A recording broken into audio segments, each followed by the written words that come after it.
Si vous envoyez de mauvais signaux, nous recevrons le mauvais message. Nous avons tous une certaine intuition du non-verbal. Quand on voit quelqu'un qui prend la parole en se malaxant les mains, on comprend bien qu'il y a un malaise. Mais comment interpréter ce malaise?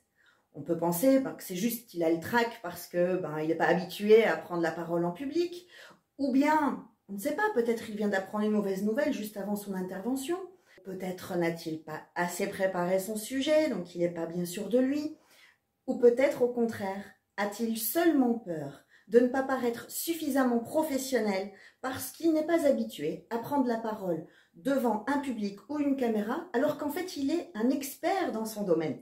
Il y a plein de raisons. Et nous, on va interpréter souvent un petit peu celle qui nous arrange. On va se dire, sûrement il est débutant dans son domaine, donc il ne sait pas encore vraiment s'exprimer sur ce sujet. Et ça veut dire qu'en fait, nous prenons tous ces mêmes risques d'être mal jugés parce que seulement pas suffisamment préparés.